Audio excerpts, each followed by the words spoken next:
नमस्कार दोस्तों, स्वागत है आपका मेरे इस YouTube channel major target class 10th में, जिसका एकमात्र उद्देश्य है बिहार में टॉपर्स देना।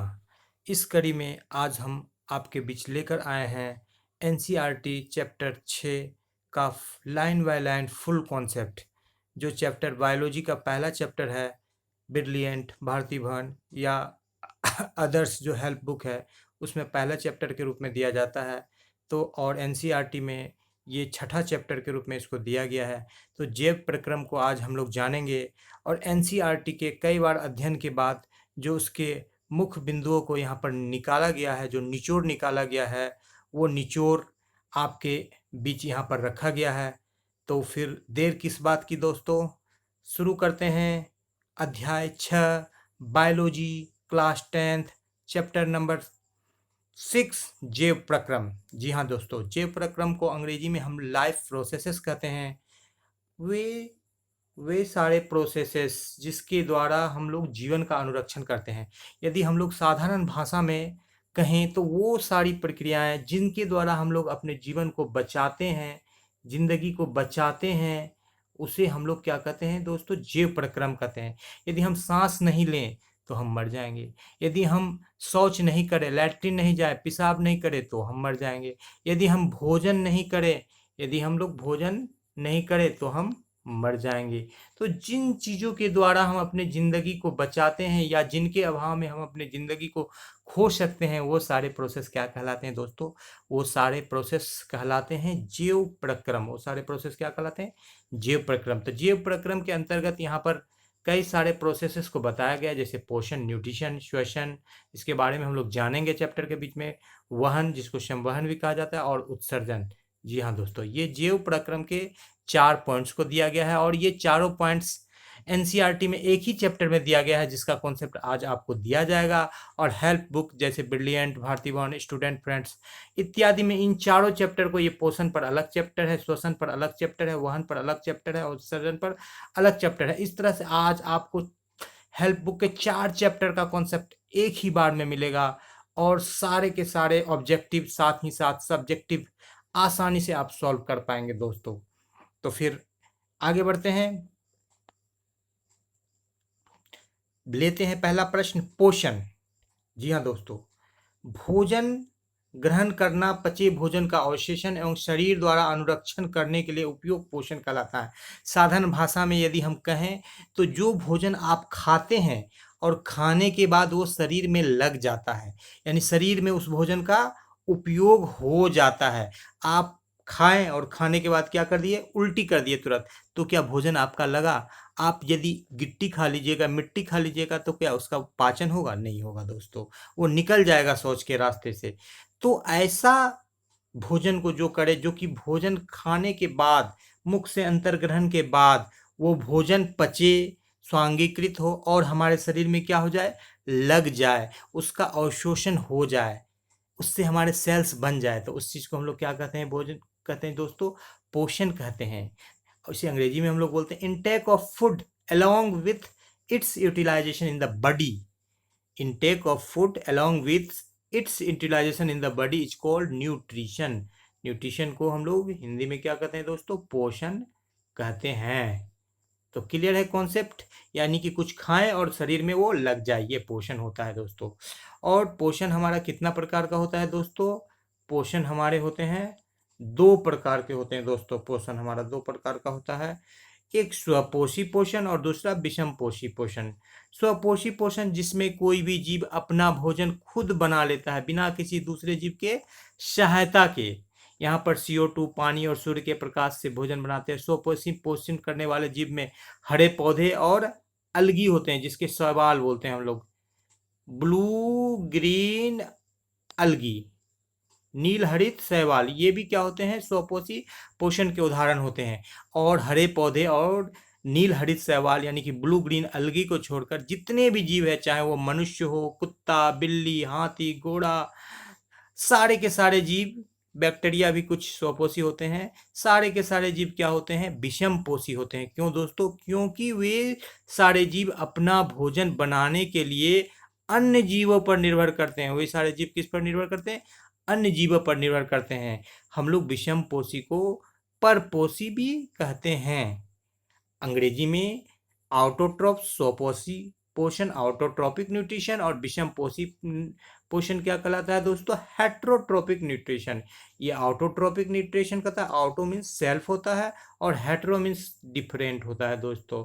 तो ये सेल्फ अपने आप हो जाता है और ये हेट्रो यानी कि डिफरेंट सोर्स से यहाँ पर न्यूट्रिशन को प्राप्त किया जाता है, इसलिए इसको हम लोग विषमपोषी न्यूट्रिशन कहते हैं। कॉन्सेप्ट क्लियर है दोस्तों? तो आगे बढ़ते हैं हम लोग। अब हम लोग जान लेते हैं स्वपोषी पोषण के बारे में। देख लीजिए यहाँ पर दोस्तों एनसीईआरटी का आपको पेज नंबर भी दिखाई पड़ रहा है। जिस पेज से ये बुक का मेन पॉइंट्स निकाला गया उस पेज नंबर के साथ यहाँ पर दिखाया गया है। स्वपोषी पोषण में हरे पौधे और कुछ जीवाणु प्रकाश संश्लेषण कर सकते हैं में होता है। तो हरे पौधे प्रकाश संश्लेषण करते हैं और जीवाणु जो है रासायनिक स्वपोषण करते हैं। वो कुछ केमिकल्स का यूज करके अपना भोजन को क्या कर लेते हैं? खुद से वो बना लेते हैं दोस्तों। आगे बढ़ते हैं हम लोग, अगले पृष्ठ पर चलते हैं। आगे एक महत्वपूर्ण क्वेश्चन हमारे बीच यहाँ पर स्क्रीन में आ चुका है। वो क्वेश्चन है प्रकाश संश्लेषण। जी हाँ दोस्तों, फोटोसिंथेसिस। वो क्वेश्चन क्या है दोस्तों? प्रकाश संश्लेषण वह प्रक्रम जिसमें स्वपोषी बाहर से लिए पदार्थों को ऊर्जा संचित के रूप में परिवर्तित कर देता है। ये पदार्थ कार्बन डाइऑक्साइड जल के रूप में लिए जाते हैं, जो कि प्रकाश तथा क्लोरोफिल की उपस्थिति में कार्बोहाइड्रेट में परिवर्तित कर देते हैं। सिंपल सा भाषा में कहें यदि दोस्तों, तो जो हरे पौधे होते हैं वे अपने जड़ के द्वारा क्या करते हैं? जमीन से जल लेते हैं, वाटर को लेते हैं, और पत्तियों के द्वारा क्या करते हैं दोस्तों? वो अपने पत्तियों के द्वारा क्या लेते हैं? CO2 को लेते हैं। और क्लोरोफिल तो पत्ती में मौजूद होता ही है दोस्तों, और सूर्य का प्रकाश। ये चार चीज जब उपस्थित होता है, जल के द्वारा जल लिया जाता है पौधे के, और जो स्टोमाटा छिद्र होता है पत्तियों में, माइक्रोस्कोपिक जो होल होते हैं जो, उसके द्वारा CO2 लिया जाता है वातावरण से, और क्लोरोफिल तो पत्ती में मौजूद होती ही है, और सूर्य का प्रकाश दिन में होता है। तो उस समय जो पत्ती में क्या होता है? कार्बोहाइड्रेट या ग्लूकोज के रूप में या स्टार्च के रूप में पौधे अपना भोजन बना लेते हैं, और इस प्रक्रिया को हम लोग क्या कहते हैं दोस्तों? प्रकाश संश्लेषण, फोटोसिंथेसिस कहते हैं। इस प्रक्रिया में दोस्तों जल भी बनता है, जो वाष्पोत्सर्जन के द्वारा, ट्रांसपायरेशन के द्वारा बाहर निकल जाता है, और 6O2 भी मिलता है, जिसको हम जीव सांस में लेते हैं, जो हमारे लिए प्राणवायु का काम करती है। जी हाँ दोस्तों, आगे बढ़ते हैं कॉन्सेप्ट में, और अब देख लेते हैं हम लोग कि प्रकाश संश्लेषण के लिए आवश्यक कच्ची सामग्री क्या है। तो ये चारों CO2, H2O, क्लोरोफिल और सूर्य प्रकाश, इन चारों चीज के द्वारा ही ये मेरा प्रोडक्ट बना है। तो ये चारों क्या है? हमारे कच्ची सामग्री हैं। फैक्ट्री में जो पहले पड़ा वो कच्चा सामग्री कहलाता है, उसके बाद जो बनता है वो तैयार माल कहलाता है दोस्तों। तो ये हमारा सूर्य का प्रकाश, क्लोरोफिल, कार्बन डाइऑक्साइड और जल, ये हमारी कच्ची सामग्री हुई। क्लोरोफिल तो पत्ती में ही मौजूद होता है, सूर्य प्रकाश सूर्य से मिलता है, कार्बन डाइऑक्साइड वायुमंडल से प्राप्त कर लेते हैं, और जल जड़ द्वारा, जाइलम उत्तक के द्वारा पौधे पत्तियों तक पहुंच जाते हैं। अब हम लोग देखते हैं कि प्रकाश संश्लेषण के दौरान क्या क्या घटनाएं होती है। प्रकाश संश्लेषण के दौरान क्या क्या घटनाएं होती है? तो सबसे पहले जो पत्ती में मौजूद क्लोरोफिल होता है वो प्रकाश ऊर्जा को अवशोषित कर लेते हैं। पत्ती में मौजूद जो क्लोरोफिल होता है वो क्या करते हैं दोस्तों? प्रकाश ऊर्जा को अवशोषित कर देते हैं, absorption of light by chlorophyll. उसके बाद प्रकाश ऊर्जा को रासायनिक ऊर्जा में रूपांतरित करना, तथा फोटोलाइसिस ऑफ वाटर यानी कि जल के अणुओं को तोड़ा जाता है हाइड्रोजन और ऑक्सीजन में। फिर कार्बोहाइड्रेट का, कार्बन डाइऑक्साइड का जो है अपचयन यानी कि उसका रिडक्शन जो होता है वो कार्बोहाइड्रेट में होता है। ये 3 प्रोसेस हैं। इसको ऑब्जेक्टिव के लिए आप याद कर सकते हैं कि प्रकाश संश्लेषण के दौरान कौन कौन सी घटना होती है। तो क्लोरोफिल के द्वारा प्रकाश का अवशोषण होता है, प्रकाश ऊर्जा को रासायनिक ऊर्जा में बदला जाता है, जल के अणुओं का तोड़ा जाता है हाइड्रोजन और ऑक्सीजन में, और कार्बन डाइऑक्साइड कार्बोहाइड्रेट में। बार बार ऑब्जेक्टिव आता है कि कार्बोहाइड्रेट में किसका अपचयन होता है, तो यहाँ पर आप कार्बन डाइऑक्साइड पर टिक करेंगे दोस्तों। आगे बढ़ते हैं दोस्तों, अगला कॉन्सेप्ट हम लोग लेते हैं ये रंध्र के बारे में, स्टोमाटा के बारे में। स्टोमाटा सिंगुलर होता है दोस्तों, और स्टोमा क्या होता है दोस्तों? वो प्लूरल होता है दोस्तों। स्टोमा क्या होता है दोस्तों, वो प्लूरल होता है। उसी तरह से माइटोकॉन्ड्रियन सिंगुलर होता है दोस्तों, और माइटोकॉन्ड्रिया क्या होता है, प्लूरल होता है दोस्तों। ऑब्जेक्टिव के लिए हम लोग जान लेंगे। तो अब देखते हैं कि पत्ती की सतह पर जो सूक्ष्म छिद्र होते हैं उन्हें स्टोमाटा कहा जाता है। इसमें भी दो बातें होती है दोस्तों। जो डाइकोट्स रूट होता है उसके सिर्फ नीचे ही नीचे साइड में छिद्र होता है, इस साइड में, और जो मोनोकोट होते हैं उसके ऊपर और नीचे दोनों साइड में छिद्र होते हैं। तो अब हम लोग जान लेते हैं कि ये रंध्र के क्या कार्य हैं। रंध्र के द्वारा गैसों का आदान प्रदान होता है। जी हाँ दोस्तों, कार्बन डाइऑक्साइड को लिया जाता है, CO2 को ये अंदर आता है, CO2 इस स्टोमाटा के द्वारा, और O2 किधर जाता है, इससे बाहर निकलता है दोस्तों। और साथ ही साथ जो जल बनते हैं 6 अणु, वो भी इसी स्टोमाटा के द्वारा बाहर निकलता है, जिसको हम लोग वाष्पोत्सर्जन कहते हैं। वाष्पोत्सर्जन, transpiration, removal of water in the form of vapour by the aerial parts of plant as stomata is known as transpiration. यहाँ पर आप देख रहे हैं दोस्तों, यहाँ पर स्टोमाटा का चित्र दिया गया है। स्टोमाटा दिन में खुलते हैं और रात में बंद होते हैं दोस्तों। तो स्टोमाटा दिन में खुलते हैं, रात में। दिन में क्या होता है कि जब प्रकाश संश्लेषण की क्रिया होती है, ये स्टोमाटा का छिद्र है दोस्तों। जब प्रकाश संश्लेषण की क्रिया होती है तो पौधे अपने जड़ के द्वारा जल को लेते हैं। ये जल कहाँ पहुंच जाती है, पत्ती के स्टोमाटा तक पहुंच जाती है। कहाँ पहुंच जाती है, पत्ती के स्टोमाटा। और ये स्टोमाटा का जो ये गार्ड सेल है, जिसको ये द्वार कोशिका हम लोग बोलते हैं, ये टर्जिट हो जाती है, ये फूल जाती है, और स्टोमेटा का छिद्र क्या होता है दोस्तों, खुल जाता है। इसी के विपरीत रात के समय में जो पौधे प्रकाश संश्लेषण की क्रिया नहीं करते हैं, तो पौधों के द्वारा जल का अवशोषण नहीं होता है, तो गार्ड सेल क्या होती है कि टर्जिट नहीं होती, वो फूलती नहीं है, सिकुड़ी हुई रहती है, और स्टोमेटा का छिद्र क्या रहता है, बंद रहता है। इस तरह से स्टोमेटा का छिद्र क्या रहता है, बंद रहता है। इस प्रकार दिन और रात में स्टोमेटा का खुलना और बंद होना नियमित होता है। जी हाँ दोस्तों, आगे हम लोग इसको चित्र में देख लेते हैं। और स्टोमेटा का एक काम है क्या, गैसों का विनिमय करना, यानी कि वाष्पोत्सर्जन में भी ये मददगार होता है दोस्तों। अब हम लोग 61 नंबर पेज पर चल रहे हैं एनसीईआरटी का। उस पेज से जो महत्वपूर्ण पॉइंट्स आ रहे हैं, जो निचोड़ निकल के आ रहा है, उसको आपके सामने रखने का प्रयास किया जा रहा है। तो इसमें से आप देख रहे हैं विषम पोषी पोषण के प्रकार, टाइप्स ऑफ हेटेरोट्रोपिक न्यूट्रिशन। जी हाँ दोस्तों, विषम पोषी पोषण के प्रकार। विषम पोषी पोषण के कितने प्रकार हैं, तो विषम पोषी पोषण के 3 प्रकार हैं। प्राणिसम पोषण, होलोजोइक, मृतजीवी पोषण, सेप्रोफाइटिक, और परजीवी पोषण। होलो मतलब होता है पूरा का पूरा, संपूर्ण। जब भी कोई जीव किसी जीव के पूरे शरीर को या उसके पार्ट्स को, मान लीजिए हम एक साग के पूरे पौधे को खा ले या साग के टुकड़े को खा ले, तो उसके पूरे के पूरे हम लोग को ले लिया। चावल दाल हम लोग खाते हैं तो ये पौधे का एक पार्ट हुआ, तो उस पार्ट को हम लोग अंदर लेते हैं, अंतर ग्रहण करते हैं। तो इस तरह का न्यूट्रिशन क्या होता है, होलोजोइक न्यूट्रिशन कहलाता है। और एक यहाँ पर उदाहरण में आप देखिएगा, अमीबा भी दोस्तों होलोजोइक न्यूट्रिशन करता है। और हमारे तरह अमीबा भी क्या होता है दोस्तों, ओमनीवोरस होता है, सर्वाहारी होता है। तो ये हो गया हमारा प्राणी संपोषण, जिसमें कोई जीव पूरा का पूरा जीव शरीर का हिस्सा या उसके अंश को लेकर के अंतर्ग्रहण करके पोषण प्राप्त करते हैं, उसको हम लोग प्राणी संपोषण या होलोजोइक न्यूट्रिशन कहते हैं। मृतजीवी पोषण, जैसा कि नाम से ही पता है, मृत, जब कोई जीव सड़े गले मृत पदार्थों से अपना पोषण प्राप्त करते हैं, उसको मृतजीवी पोषण कहते हैं। फफूंदी और कवक यहाँ पर उदाहरण दिया गया है। और गिद्ध भी एक पक्षी है जो मरे मरे जीव से अपना पोषण प्राप्त करता है, शुअर भी लेता है दोस्तों। परजीवी पोषण, पैरासाइटिक, परजीवी अन्य जीवों के शरीर के अंदर या बाहर रह करके पोषण प्राप्त करते हैं। अमरबेल, जू, फीता, कृमि। जब अंदर में रहता है दोस्तों तो उसको हम लोग बोलते हैं इंडो पैरासाइट। जैसे कृमि हमारे पेट के अंदर में रहता है, अंदर में रहता है कृमि हमारे पेट के, उसको इंडो पैरासाइट कहते हैं। और जब बाहर रहता है, जैसे ये जू हमारे शरीर के बाहर रहता है, इसको हम लोग एक्टो पैरासाइट कहते हैं। और जिस जीव से परजीवी पोषण प्राप्त करते हैं उसको हम लोग क्या कहते हैं दोस्तों, होस्ट कहते हैं। उस जीव को क्या कहते हैं हम लोग, होस्ट कहते हैं।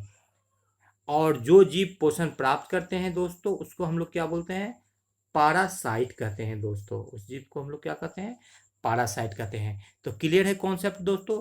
जो भी दिक्कत हो आप कमेंट बॉक्स में बेहिचक लिखिए, आपके सारे के सारे शंकाओं का यहाँ पर समाधान किया जाएगा। और यदि वीडियो पसंद आ रहा है तो वीडियो को लाइक कर दें, चैनल को सब्सक्राइब कर दें और शेयर करना ना भूलें। बेल आइकन को भी दबा लें दोस्तों। और आपके ढेर सारे प्यार देने के लिए आपको एक बार फिर से धन्यवाद। आगे बढ़ते हैं दोस्तों। अब हम लोग देख लेते हैं कि अमीबा में किस प्रकार पोषण की प्रक्रिया होती है। तो यहाँ पर देख लेते हैं दोस्तों कि अमीबा क्या होता है दोस्तों, अपने कूटपाद के सहायता से, फॉल्स फूड की सहायता से, जिसको पदार्थ बोल रहे हैं, स्यूडोपोडिया भी कहा जाता है, ये भोजन को घेर लेता है। ये भोजन है, ये इसका कूटपाद है। इसके द्वारा ये भोजन को क्या कर रहा है, घेर रहा है। और भोजन को घेर के कूटपाद या पदार्थ की सहायता से उसको अंदर ले लेता है, एक एक कप की तरह रचना बनाता है और उस कप के अंदर में ले लेता है भोजन को। ठीक है, उसके बाद वो भोजन उसके खाद्य रसधानी में चली जाती है, जहां पर उसका पाचन कर लिया जाता है अमीबा के द्वारा और जनरल बॉडी सरफेस सारे के सारे शरीर में वो फैल जाता है। इस प्रकार अमीबा में पोषण की क्रिया संपन्न होती है, जो कि एनसीईआरटी का एक प्रश्न है। और यहाँ पर हम लोग देख लेते हैं कि पचा हुआ भोजन, ये पचा हुआ भोजन क्या होता है कि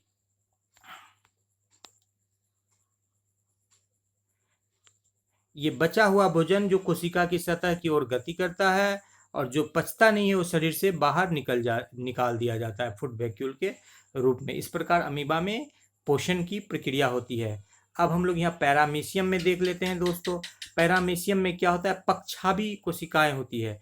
ये पूरी तरह से शरीर को ढकी हुई होती है और उसके द्वारा भोजन को ग्रहण किया जाता है। एक बात आप जान लीजिए कि पैरामीशियम का आकृति कैसी होती है, चप्पल की तरह होती है। पैरामीशियम की आकृति कैसी होती है, चप्पल की तरह। बार बार आता है, अमीबा और पैरामीशियम दोनों क्या है दोस्तों, प्रोटोजोआ है। दोनों क्या है, प्रोटोजोआ। प्रोटो मीन्स फर्स्ट और जून मीन्स एनिमल, यानी पहला एनिमल्स, यानी फर्स्ट एनिमल का इसको दर्जा दिया गया है।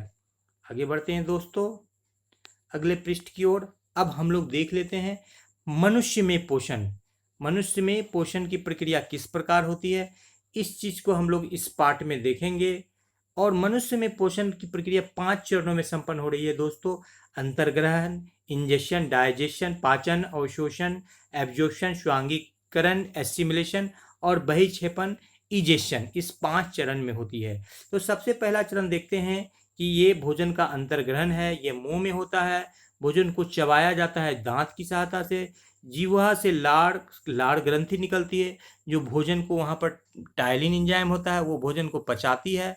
साथ ही साथ लाड़ के द्वारा भोजन को क्या कर दिया जाता है, चिपचिपा और मुलायम कर दिया जाता है, जिससे वो पचने में अनुकूल हो जाए। और लाड़ ग्रंथि से लाड़ निकलता है दोस्तों। लाड़ के द्वारा क्या, लार रस कहते हैं। इसमें स्टार्च, एमाइलेज या टाइलिन एंजाइम होता है जो शर्करा का पाचन करता है। यहाँ से भी बहुत ऑब्जेक्टिव आता है दोस्तों कि भोजन का सबसे पहले पाचन कहाँ होता है, तो मुंह में होता है। किसके द्वारा होता है, तो एमाइलेज एंजाइम के द्वारा या टाइलिन एंजाइम के द्वारा। एज क्या कि एज सफिक्स जो है ना एंजाइम में लगता है, इसलिए टाइलिन पुराना नाम है, एमाइलेज सारे के सारे एंजाइम के नाम में एज लगता है, सफिक्स ASE। तो इसको हम लोग जान लेंगे कि एज रहेगा, एमिलेज इसका सही नाम हुआ। तो आगे बढ़ते हैं दोस्तों। यह भोजन का अंतर्ग्रहण और मुख में भोजन का पाचन। मुख में कौन सा चीज पचता है, तो कार्बोहाइड्रेट पचता है दोस्तों। किस में बदल जाता है, माल्टोज में। यहाँ एक और सवाल आता है कि रोटी को चबाने पर मीठा क्यों लगता है दोस्तों। तो जब हम लोग रोटी को चबाते हैं तो वहाँ पर रोटी में मौजूद कार्बोहाइड्रेट लाड़ ग्रंथि से निकले लाड़ में मौजूद एमाइलेज के द्वारा पचा दिया जाता है, जिसके कारण से रोटी चबाने पर हमको कैसा लगता है दोस्तों, मीठा लगता है। जी हाँ दोस्तों, आगे बढ़ते हैं। भोजन ग्रहिका जो ग्रास नली होती है, ये क्रमाकुंचन करती है दोस्तों। ये ग्रास नली क्या करती है दोस्तों, ये क्रमाकुंचन की प्रक्रिया करती है। ये सिकुड़ती है और फैलती, इसको हम लोग पर पेरिस्टाल्टिक मूवमेंट कहते हैं। ये सिकुड़ती है, फैलती है, जिसके कारण क्या होता है कि ये भोजन आगे बढ़ जाता है। ये भोजन क्या हो जाता है, आगे बढ़ जाता है और ये कहाँ पहुंचेगा, अमाशय में पहुंचेगा। तो ग्रास नली का क्या काम है, क्रमाकुंचन, पेरिस्टाल्टिक मूवमेंट, संकुचन और शिथिलन, ये एक प्रोसेस ग्रास नली के द्वारा किया जाता है दोस्तों।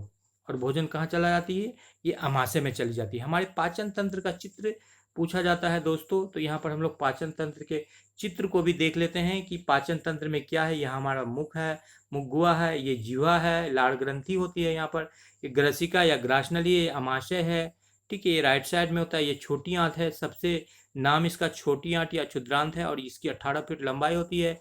ये बड़ी आंत विद्रांत रेक्टम कोलम इलियम होता है, ये गूदा है दोस्तों। ये हमारा यकृत है, liver largest gland of body. ये पित्तरस है, इस पित्ताशय, इससे पित्तरस निकलता है। पित्त नली है, अग्नाशय है जो पत्ती की तरह होती है, जिससे अग्नाशय रस निकाला जाता है। और ये हमारा परिशेषिका है, वेस्टिजियल ग्रंथि। इसका शरीर के लिए कोई उपयोग नहीं। कोई भी ऑपरेशन जब होता है दोस्तों हमारा, तो इसको परिशेषिका को काट दिया जाता है, अपेंडिक्स बोलते हैं अंग्रेजी में दोस्तों, क्योंकि इसमें ये जिसकी छोड़ कटे होते हैं ना, जिसमें इन्फेक्शन होने का डर रहता है। तो किसी भी प्रकार का जब ऑपरेशन करते हैं डॉक्टर और इस पार्ट पर को यदि यहाँ पर खोल देते हैं पेट को, तो ये अपेंडिक्स को काट के हटा देते हैं। ये हमारा वेस्टिजियल ऑर्गन का कोई काम नहीं है। जैसे ये पिन्ना ऑफ ईयर है ना दोस्तों, ये कर्ण पल्लव, इसका भी शरीर के लिए कोई काम नहीं है, वेस्टिजियल ऑर्गन है। अकल दांत है ना, लास्ट में आता है, मोलर के सबसे लास्ट में अकल दांत बोलते हैं, काफी उम्र में निकलता है, वो भी वेस्टिजियल ऑर्गन है, अवशेषी अंग बोलते हैं दोस्तों। तो आगे बढ़ते हैं दोस्तों अगले पेज पर और देखते हैं हम लोग यहाँ पर किसका कॉन्सेप्ट है दोस्तों। यहाँ पर हम लोग देख लेते हैं अमाशय। अब भोजन कर्माकुंचन के बाद कहाँ पहुंच गई, अमाशय। अमाशय में जठर ग्रंथियां, जठर मतलब पेट होता है दोस्तों। पेट से यहाँ पर पेप्सिन निकलता है, हाइड्रोक्लोरिक अम्ल निकलता है और श्लेष्मा निकलता है। श्लेष्मा क्या करती, लार की तरह होती है, वो अमाशय को हमेशा, अमाशय जो जे की तरह आकृति का होता है, उसके दीवारों को बचाती है कि ये HCl का असर इस पर नहीं पड़े। HCl एक अम्ल होता है जिसका pH मान कितना होता है दोस्तों, 1 होता है। वो पेट के दीवार को वो घायल कर सकता है, उसको जख्मी कर सकता है। उस चीज से कौन बचाता है, श्लेष्मा बचाता है। ये प्रश्न आता है कि HCl pH 1 यानी कि स्ट्रोंग HCl निकलता है, प्रबल अम्ल निकलता है हमारे पेट से, फिर भी हम लोगों को कुछ क्यों नहीं होता, तो क्योंकि श्लेष्मा जो निकलता है वो बचा लेता है उसके पेट के दीवारों को। और इस HCl का एक और काम है कि ये अम्लीय माध्यम प्रदान करता है, ताकि ये पेप्सिन एंजाइम जो है, पेप्सिन, रेनिन, टेनिन, ये प्रोटीन का जो है पाचन कर सके, प्रोटीन को एमिनो अम्ल में बदल सके दोस्तों। और साथ ही साथ ये हाइड्रोक्लोरिक अम्ल है, भोजन को लंबे समय तक, कम से कम 5-6 घंटे तक क्या होता है, सड़ने नहीं देता है। और एक और काम है इस HCl का, ये बैक्टीरिया को मार देता है। जो भी भोजन में बैक्टीरिया वायरस जाता है, यदि हम ऐसा भोजन को ले रहे हैं जिसमें इन्फेक्शन मौजूद है, कीटाणु मौजूद है, तो ये HCl हमको, ऐसा HCl प्रोवाइड किया गया है प्रकृति के द्वारा, जो हमारे पेट में पर डे 2 लीटर निकलता है, कम से कम 2 से 3 लीटर, वो उस इन्फेक्शन को क्या कर देता है दोस्तों, मार देता है। आपने सुना होगा दोस्तों कि भूखे पेट गैस हो जाता है। क्यों नहीं गैस होगा, आपका 2 लीटर HCl निकलेगा दोस्तों और आपने कुछ खाया नहीं, ये HCl यूज कहाँ होगा, भोजन को पचाने में। आपने कुछ प्रोटीन लिया ही नहीं, तो ये HCl क्या करेगा, इस HCl के कारण आपको गैस हो जाएगा दोस्तों। इसलिए कभी भी भूखे पेट नहीं रहना चाहिए दोस्तों, टाइम टू टाइम खाना चाहिए, ताकि जो निकल रहा है HCl, जो निकल रहा है पित्त, पित्त नहीं यूज होगा तो गोल ब्लैडर में स्टोन हो जाता है, जो लोग ज़्यादा भूखे रहते हैं। HCl का नहीं यूज होगा तो गैस बनना शुरू हो जाएगा, गैस की बीमारी हो जाएगी, जो कि आम है आज के डेट में दोस्तों। लोग काम काज भाग दौड़ की जिंदगी में क्या कर रहे हैं कि बहुत ज़्यादा व्यस्त हो जा रहे हैं और समय से खाना नहीं खा पा रहे हैं, उल्टा सीधा खा रहे हैं, ऐसा भोजन को कर रहे हैं कि बहुत ज़्यादा 2-3 लीटर की जगह पर 4 लीटर HCl निकल जा रहा है। उसको डाइजेस्ट करने के लिए जो फास्ट फूड ले रहे हैं, बाजार के चाउमीन, समोसा, इडली, डोसा, ये सब ले रहे हैं, जिसमें बहुत ज़्यादा तेल मसाला का यूज किया गया है, जो कि खाने में तो टेस्टफुल लग रहा है, लेकिन उसको पचाने में ज़्यादा HCl आपके लिमिट से ज़्यादा निकल जा रहा है, जिसके कारण आपको क्या हो जा रहा है, एसिडिटी हो जा रहा है। उसको बचने के लिए फिर हम लोग को क्या लेना पड़ता है, एंटासिड लेना पड़ता है, इनोसाल्ट लेना पड़ता है। ठीक है, अब हम लोग पॉइंट पर आते हैं और आगे बढ़ते हैं। पाचन क्रिया को हम लोग देख लेते हैं। छोटी आंत में भोजन का मुख्य पाचन होता है दोस्तों, और छोटी आंत में आंतरस निकलता है। ये कार्बोहाइड्रेट को ग्लूकोज में बदल देता है, वसा को वसा अम्ल और ग्लिसरॉल में बदल देता है। यहाँ पर लाइपेज एंजाइम निकलता है और प्रोटीन को एमिनो अम्ल में बदल देता है। तो यहाँ पर तीनों चीज का पाचन होता है। तो चूंकि वह कार्बोहाइड्रेट का मुंह में भी पाचन हुआ था, प्रोटीन का पेट में भी पाचन हुआ था अमाशय में, और वसा का यहाँ पर मेन पाचन होता है, जो कि कहीं नहीं हुआ था। यकृत के द्वारा यकृत रस जो कि पित्ताशय से निकलता है, पित्ताशय में जमा रहता है, वो भी यहाँ पर पहुँचता है, और उसके द्वारा क्या किया जाता है, इमल्सिफिकेशन ऑफ फैट, यानी कि फैट को क्या किया जाता है दोस्तों, मुलायम किया जाता है। ठीक है, ताकि वो पच सके, वसा क्या हो सके, पच सके। ये यकृत पित्तरस निकालता है, और पित्त जो कि पित्ताशय में जमा रहता है, और इसके द्वारा इमल्सिफिकेशन ऑफ फैट, वसा का पायसीकरण, पायस, जैसे छेना पायस आप खाते हैं ना, उस तरह से वसा को वो मुलायम बना देता है ताकि वसा पच सके। अग्नाशय के द्वारा क्या निकलता है, अग्नाशय रस निकलता है जिसमें एमाइलेज एंजाइम, ट्रिप्सिन एंजाइम और उसमें क्या रहते हैं दोस्तों, लाइपेज एंजाइम भी उसमें मौजूद रहते हैं दोस्तों। प्रोटीन ट्रिप्सिन से पेप्टोन्स में बदल जाता है, वसा लाइपेज के द्वारा वसा अम्ल में, और स्टाइल एमिलोज के द्वारा ग्लूकोज में बदल जाता है। अब हमारे जो छोटी आंत होती है उसमें इस तरह से छोटी आंत की बनावट होती है, और उसमें इस तरह से निकले हुए रहते हैं, विलाई बोलते हैं उसको, द्विग्रोम या उसको भिलाई बोलते हैं। इसके द्वारा क्या होता है कि सरफेस एरिया को बढ़ा करके जो पचा हुआ भोजन जो घुलनशील हो जाता है उसको अवशोषित कर लिया जाता है दोस्तों। अब हम लोग आगे बढ़ते हैं और ये बड़ी आंत या वृद्धांत्र लेते हैं। ये इसका काम क्या है, ये शरीर का पाचन तंत्र का अंतिम पार्ट है। इसका काम क्या है कि जल को अवशोषित कर लेता है। यदि ज़्यादा जल है उस भोजन में, और उसको जो जल जितना एक्स्ट्रा जल है उसको अवशोषित कर लेता है, और जो एक्स्ट्रा जल है उसको लैट्रिन के साथ अपशिष्ट पदार्थ के रूप में बाहर निकाल देता है दोस्तों। आगे बढ़ते हैं हम लोग कॉन्सेप्ट पर। अब ये पाचन का कॉन्सेप्ट हमारा क्लियर हो चुका है दोस्तों। अब दूसरे पार्ट पर हम लोग चलते हैं, श्वसन का कॉन्सेप्ट लेते हैं दोस्तों। तो श्वसन क्या होता है कि जो भोजन उत्पादन की एक प्रक्रिया है, ऊर्जा उत्पादन की एक प्रक्रिया है। तो इसके द्वारा क्या होता है, हमारे शरीर में ऊर्जा का उत्पादन होता है। जो ऊर्जा का उत्पादन कैसे होता है, जो पचा हुआ भोजन के रूप में जो ग्लूकोज मौजूद रहता है, उससे ग्लूकोज से ऑक्सीजन रिएक्शन करता है, ग्लूकोज का ऑक्सीकरण होता है, और उससे हमको एटीपी के रूप में ऊर्जा की प्राप्ति होती है। जिस प्रकार रुपया पैसा से हम अपने सारे काम को करते हैं, उस तरह से एटीपी के द्वारा कोशिका के सारे काम को किया जाता है दोस्तों। तो इस प्रकार हम लोग देख लेते हैं कि ये ग्लूकोज होता है, और ग्लूकोज से क्या होता है कि ये ग्लूकोज कोशिका द्रव में ये पायरुवेट में बदलता है। फिर ये ग्लूकोज क्या होता है कि पायरुवेट में बदलने के बाद ऑक्सीजन की अनुपस्थिति में ये कुछ जीवों में जैसे ईस्ट वगैरह में ये इथेनॉल में बदल जाता है, और ऑक्सीजन के अभाव में हम लोग के शरीर में लैक्टिक एसिड में बदल जाता है। जब बहुत तेजी से हम लोग विग्रस एक्सरसाइज करेंगे, बहुत दौड़ेंगे, तो ये प्रोसेस होता है। इसके कारण से हम लोग को क्रैम्प भी आ जाता है, दर्द वगैरह होने लगता है मांसपेशियों में, जो कि कुछ समय बाद ऑटोमेटिक लैक्टिक एसिड टूट जाता है और ये खत्म हो जाता है। और जब ऑक्सीजन की पर्याप्त उपस्थिति रहेगी तो कार्बन डाइऑक्साइड और जल बनेगा। ये माइटोकॉन्ड्रिया में होगा दोस्तों। ये प्रोसेस कहाँ होगा दोस्तों, माइटोकॉन्ड्रिया में होगा दोस्तों। इसको ध्यान देंगे, ये ऑब्जेक्टिव में आता है। और इस प्रोसेस में हम लोग को 38 एटीपी बनता है ऊर्जा, और इस प्रोसेस में 2 एटीपी बनता है। तो कहा जाता है ना दोस्तों, मजबूरी का नाम महात्मा गांधी या मजबूरी का नाम शुक्रिया। तो जब विशेष परिस्थिति है तो 2 एटीपी भी बन रहा है तो कोई बात नहीं, और जब सामान्य परिस्थिति है तो 38 एटीपी हम लोग बना रहे हैं। पूर्ण रूप से ऑक्सीजन की उपस्थिति में श्वसन की क्रिया को कर रहे हैं।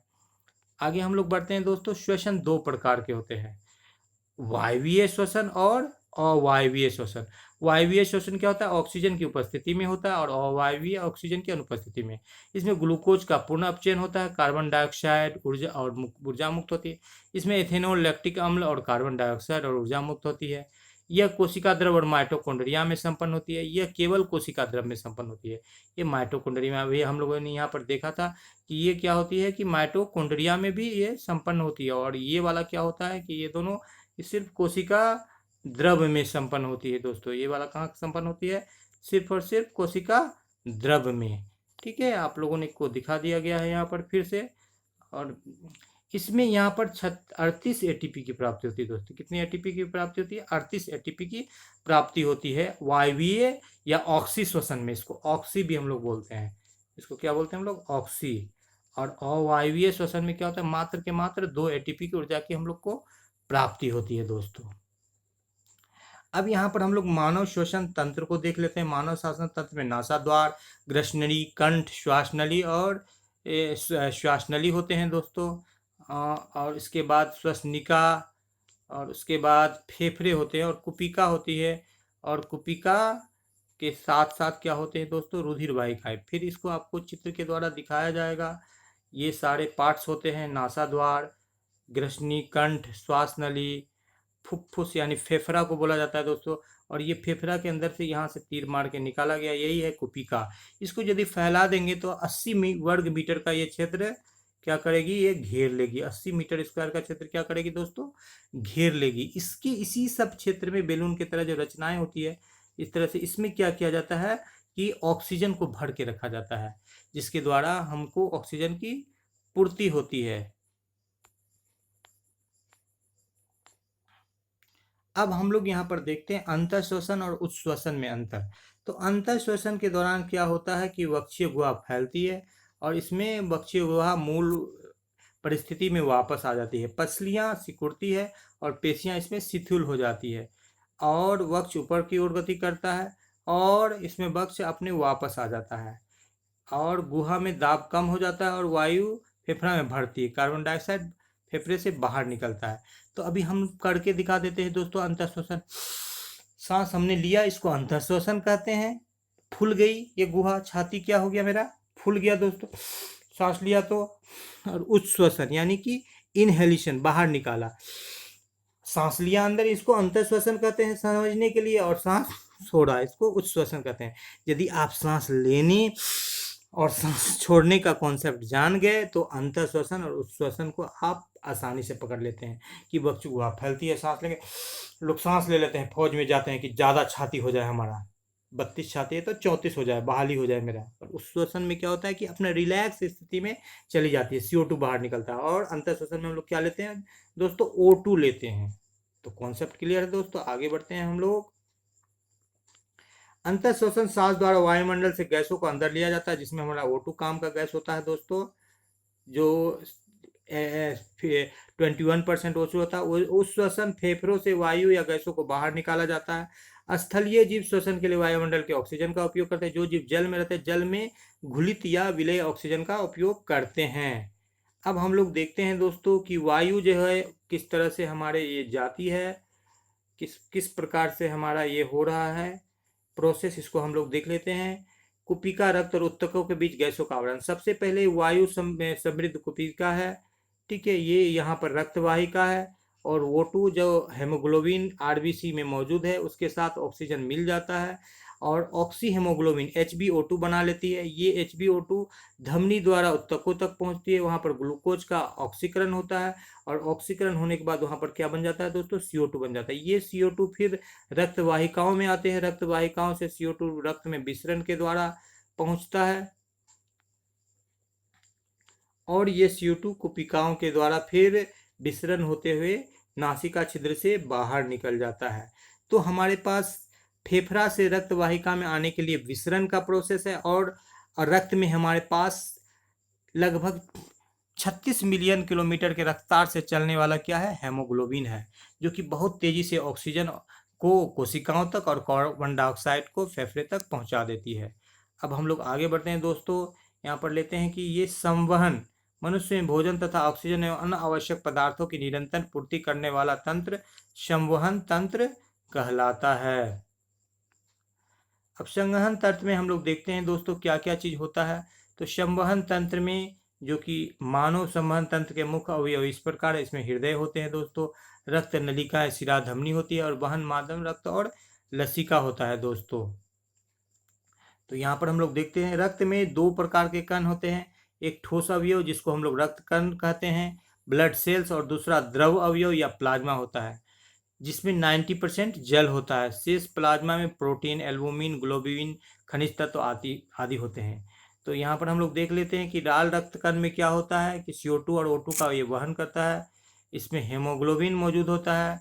लाल रक्त कण में क्या होता है दोस्तों, इसमें हेमोग्लोबिन मौजूद होता है जिसके कारण से रक्त का रंग लाल होता है। श्वेत कणिकाओं को हम लोग क्या बोलते हैं, फेगोसाइट्स बोलते हैं या अपना सैनिक बोलते हैं, वो रोग से लड़ने का होता है। प्लेटलेट्स जो है तीसरा कण होता है, पट्टिकानु बोलते हैं, रक्त को थक्का जमाने में मदद करता है दोस्तों।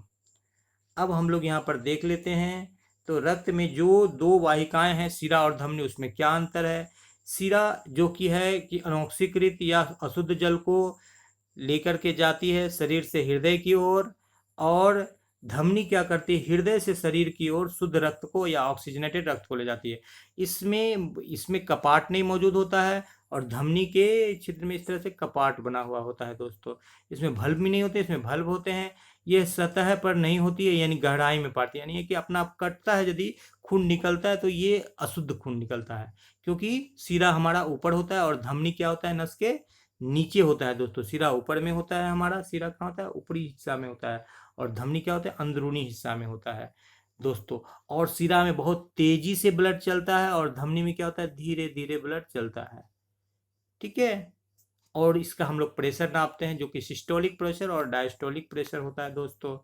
इस प्रकार अब हम लोग यहाँ पर देख लेते हैं कि डबल सर्कुलेशन जो हम लोगों के शरीर में होता है, डबल सर्कुलेशन होता है। किस तरह से होता है, दोहरा परिसंचरण। जो शरीर से खून होता है ये भी यहाँ पर जब अशुद्ध हो जाता है, इसका ऑक्सीजन खत्म हो जाता है, ये महाशिरा के द्वारा दायां आलिन तक आया, दायां आलिन से बायां निलय तक आया, दायां निलय के द्वारा फिर वो फेफड़े में चला गया, यहाँ पर उसको ऑक्सीजन मिला दोस्तों। ये ऑक्सीजनेटेड ब्लड शुद्ध हो गया और ये ब्लड फुफ्फुस सिरा के द्वारा फिर बायां आलिंद, फिर बायां आलिंद से बायां निलय, और बायां निलय से फिर धमनी के द्वारा शरीर के अंग तक आया। तो इस प्रकार हम लोग देखते हैं कि एक ही रक्त हृदय से कितनी बार गुजरता है, एक बार यहाँ आया और एक बार फिर यहाँ आया, 2 बार गुजरता है हृदय से। इसीलिए इस प्रक्रिया को हम लोग क्या कहते हैं दोस्तों, दोहरा परिसंचरण कहते हैं। इसको क्या कहते हैं दोस्तों, दोहरा परिसंचरण कहते हैं। अब हम लोग आगे यहाँ पर देख लेते हैं कि मानव परिसंचरण को दर्शाने के लिए यहाँ पर रेखा चित्र बनाया गया है। अब मानव हृदय क्या होता है दोस्तों, एक पंप की तरह होता है जो सारे शरीर के खून को साफ करते रहता है। आलिंद की अपेक्षा निलय की भित्ति मोटी होती है, क्योंकि निलय को पूरे शरीर में अधिक रक्तदाब में रुधिर भेजना होता है दोस्तों। यहाँ पर हम लोग हृदय के चित्र को देख लेते हैं। इसमें फुफ्फुस, धमनियाँ होती है, सिराएं होती है, बायां आलिंद, बायां निलय, बायां निलय, दायां आलिंद। यहाँ पर ये सेप्टम होता है, एंटर ऑरिकुलर वेंट्रिकुलर सेप्टम होता है, और इसमें महाशिरा और महाधमनी होता है। इस प्रकार ये हृदय की हमारी रचना होती है, जिसको हम लोग साधारण भाषा में दिल कहते हैं। हृदय में उपस्थित भाल रुधिर को उल्टी दिशा में रोकना सुनिश्चित करते हैं। लसिका एक तरल उत्तक है जो रुधिर प्लाज्मा की तरह होता है, लेकिन इसमें अल्प मात्रा में प्रोटीन होती है। लसिका क्या करता है, वहन में सहायता करता है, ये भी ब्लड सर्कुलेशन में सहायता करता है। अब हम लोग पौधे में देख लेते हैं वहन को। पौधे में जो वहन की प्रक्रिया होती है दोस्तों, वो जाइलम और फ्लोएम के द्वारा होती है। जाइलम के द्वारा जो है वो जल और खनिज लवण पत्तियों तक ले जाया जाता है, और फ्लोएम के द्वारा तैयार भोजन पौधे के सारे अंगों तक पहुंचा दिया जाता है दोस्तों। अगले पृष्ठ पर हम लोग चलते हैं। जाइलम क्या होता है, यहाँ पर ये जाइलम और फ्लोएम के बारे में दिया गया है। तो जाइलम क्या होता है कि ये जड़ से ये क्या करते हैं कि जल और खनिज लवण को ऊपर की ओर, पौधे के ऊपर की ओर पत्तियों तक पहुंचा देती है। ठीक है दोस्तों। और यही जल वायु भागों द्वारा वाष्प के रूप में वातावरण में मिल जाता है। यह प्रक्रम वाष्पोत्सर्जन कहलाता है। हाँ, जब प्रकाश संश्लेषण की क्रिया होती है तो जो 6 अणु जल बचता है एक्स्ट्रा, वो क्या होता है कि स्टोमाटा के द्वारा बाहर निकलता है। इसी को हम लोग कहते हैं। ये जो रूट प्रेशर और कोहेसिव फोर्स थ्योरी के द्वारा क्या होता है, संसंजन बल के द्वारा जड़ से ऊपर जल जाते हैं। ठीक है, आगे देख लेते हैं दोस्तों। जल के अवशोषण जड़ एवं पत्तियों तक जल विलय खनिज लवणों ऊपरमुखी गति में सहायक होता है। पौधे में ताप नियमन में भी सहायक होता है, टेम्परेचर का रेगुलेशन करता है दोस्तों। अब यहाँ पर हम लोग देते हैं भोजन तथा दूसरे पदार्थों का अवशोषण। तो भोजन जो पौधे में बनता है वो स्टार्च होता है या कार्बोहाइड्रेट होता है। वो पत्ती से सारे दिशाओं में फैलता है। पत्ती से कहाँ जाता है, ऊपर भी जा सकता है, नीचे भी जा सकता है, समांतर भी जा सकता है। ये किसके द्वारा जाता है दोस्तों, ये फ्लोएम के द्वारा जाता है। किसके द्वारा जाता है दोस्तों, फ्लोएम के द्वारा जाता है। और फ्लोएम के द्वारा जाता है, फ्लोएम द्वारा ऊर्जा स्थानांतरण में पूरा होता है। सुक्रोज फ्लोएम उत्तक में एटीपी ऊर्जा से प्रासरण बल द्वारा स्थानांतरित होता है, सुक्रोज। अब हम लोग मनुष्य में उत्सर्जन को देखेंगे दोस्तों। उत्सर्जन के लिए हमारे शरीर में सबसे मुख्य अंग जो होता है दोस्तों, वो किडनी होता है दोस्तों, वृक्क जिसको बोलते हैं। यहाँ पर वृक्क का चित्र बनाया गया है। ये 2 वृक्क हमारे होते हैं। एक वृक्क से भी काम चल जाता है, लेकिन दोनों वृक्क खराब हो जाएगा तो हम मर जाएंगे दोस्तों। यहाँ पर वृक्क मूत्राशय से जुड़ा हुआ होता है, महाशिरा, महाधमनी। तो वृक्क एक जोड़ा, उत्सर्जन तंत्र में वृक्क एक जोड़ा होता है, एक जोड़ा मूत्रवाहिनी होता है, एक मूत्राशय और एक मुखमार्ग होता है। वह जीव परिक्रम जिसमें जीव अपचयी क्रियाओं में जनित हानिकारक नाइट्रोजन का निष्कासन होता है, उत्सर्जन कहलाता है। सीधा सा बात है, जो हम लोग खाते पीते हैं उसके द्वारा जो खून में गंदगी आ गया दोस्तों, जो अशुद्धि आ गया, उसको हम लोग जैसे भी बाहर निकालेंगे, वो खून को साफ करता है कौन? किडनी। किडनी खून को साफ करके क्या करता है? पेशाब बनाता है। दिन भर में 30 से 31 बार सारे शरीर के खून को साफ कर लेता है। इस तरह से 178 से 180 लीटर खून को साफ करके वो 1.5 से 2 लीटर तक 1.8 लीटर, 1 लीटर 800 ग्राम पेशाब बनाता है कौन? किडनी दोस्तों हमारा।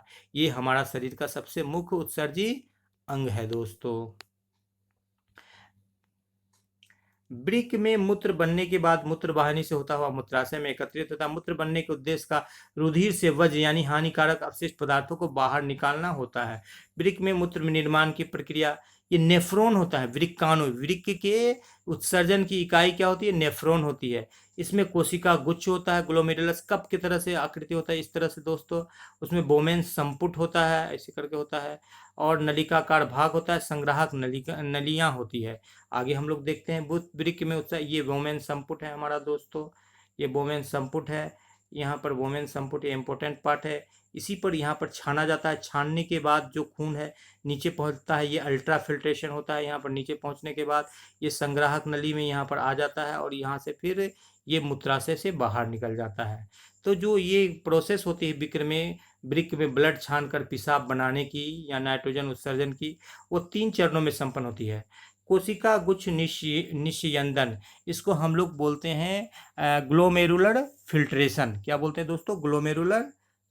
इसको क्या बोलते हैं दोस्तों? हम लोग क्या बोलते हैं? Glomerular filtration. इसको क्या बोलते हैं? Glomerular filtration. जब वृक्क धमनी की शाखा वृक्काणु में प्रवेश करती है, तब जल, लवण, ग्लूकोज, अमीनो अम्ल, अन्य नाइट्रोजनी पदार्थ कोशिका गुच्छ से छनकर वोमेन संपुट में चला जाता है। कहाँ चला जाता है दोस्तों? कोशिका गुच्छ से छनकर कहाँ चला जाता है? या वोमेन संपुट में चला जाता है। ये सब नलिका, ये सब कोशिका गुच्छ है, इससे छन के वोमेन संपुट में वो चला जाता है दोस्तों। उसके बाद क्या होता है दोस्तों? वर्णात्मक पुनः अवशोषण यानी रीअब्जॉर्प्शन का काम होता है। यानी कि जब वहां से चला गया और छना गया, तो जो चीज शरीर में कम है, जैसे ग्लूकोज, अमीनो एसिड, उसको पानी ये सब का क्या कर देता है? एब्जॉर्ब कर लेता है बॉडी। और उसके बाद जो चीज़ ज़्यादा है उसको निकाल दे देगा। नलिकाओं द्वारा स्रवण, पहले अवशोषण कर दिया दोस्तों, और उसके बाद क्या कर दिया? जो चीज़ देखा कि शरीर में है पर्याप्त मात्रा में, उसको फिर निकाल दिया, जैसे यूरिया, और जो फालतू चीज़ है उसको भी निकाल दिया, लवण, उत्सर्जी पदार्थ, ये सारे चीज़ों को क्या कर दिया? निकाल दिया। और वो कहाँ पहुँच गया? संग्राहक नलिका में, और वहाँ से मूत्राशय में, और मूत्राशय से मूत्र मार्ग के द्वारा क्या हो जाता है दोस्तों? बाहर निकल जाता है। तो जो भी फालतू चीज़ है, चाहे जल हो, चाहे हानिकारक पदार्थ हो, पहले तो अवशोषण कर देता है, पहले छान लेता है। छान लिया वोमेन संपुट के द्वारा। छानने के बाद क्या कर दिया? उसको जो भी ज़रूरत है उसको अवशोषित कर लिया। अवशोषण करने के बाद क्या किया? जो जितना शरीर में रिक्वायरमेंट था उसको रखा, बाद बाकी सब चीज़ को बाहर निकाल दिया, साथ ही साथ हानिकारक पदार्थों को भी बाहर निकाल दिया। इस तरह से वृक्काणु के द्वारा उत्सर्जन का काम किया जाता है। यहाँ पर क्या किया जाता है दोस्तों? यहाँ पर छाना जाता है, ये हमारा अल्ट्रा फिल्ट्रेशन है। और इसके बाद यहाँ पर ये नलिकाओं के द्वारा फिर एब्जॉर्ब भी किया जाता है, और फिर उसको डाला भी जाता है, श्रवण भी किया जाता है। और जब फालतू चीज़ या जो भी हमारे लिए ज़रूरी नहीं वो यहाँ पहुँच गई, यहाँ से कहाँ चला जाता है? मूत्राशय में चला जाता है दोस्तों। इस प्रकार 3 चरणों में हमारे शरीर की क्या होती है? उत्सर्जन का काम होता है दोस्तों। अब कृत्रिम वृक्क के बारे में हम लोग जान लेते हैं। कुछ लोगों को क्या होता है कि कई बार एक वृक्क खराब हो गया तो दोनों वृक्क खराब हो जाते हैं। कैसे खराब हो जाते हैं? एक्सीडेंट के द्वारा या इन्फेक्शन के द्वारा। तब उनका क्या होता है कि उनका उत्सर्जन का काम नहीं हो पाता है। तो ऐसे लोगों को क्या किया जाता है कि एक कृत्रिम वृक्क में रखा जाता है, जिसको हम लोग डायलाइसिस बोलते हैं दोस्तों। डायलाइसिस बोलते हैं दोस्तों। और नहीं तो फिर दूसरे व्यक्ति से किडनी ट्रांसप्लांट किया जाता है, वृक्क का अपोहन किया जाता है दोस्तों। और इस क्रिया को हम लोग बोलते हैं डायलाइसिस। और एक वृक्क के द्वारा भी व्यक्ति जीवित रह सकता है दोस्तों। इस प्रकार आप एनसीईआरटी के कॉन्सेप्ट को यहाँ पर देख लेते हैं कि ये समाप्त हो रहा है। प्रश्न उत्तर आ रहा है। प्रश्न उत्तर आपका एनसीईआरटी का जो है दोस्तों, वो एक पार्ट में आपको सारे प्रश्नों का उत्तर, एनसीईआरटी के 100% प्रश्न का पूरे के पूरे एक्सप्लेनेशन के साथ उत्तर मिलेगा। तो इसी के साथ आपसे विदा लेते हैं। फिर एक बार नए ऊर्जा के साथ, नए उत्साह के साथ आपको मिलेंगे। आपका भरपूर सहयोग देने के लिए दोस्तों एक बार फिर से शुभ रात्रि और धन्यवाद। मेजर टारगेट चैनल यदि अच्छा लगा है तो वीडियो को लाइक कर दे, चैनल को सब्सक्राइब कर दे और बेल आइकन को दबा दे दोस्तों।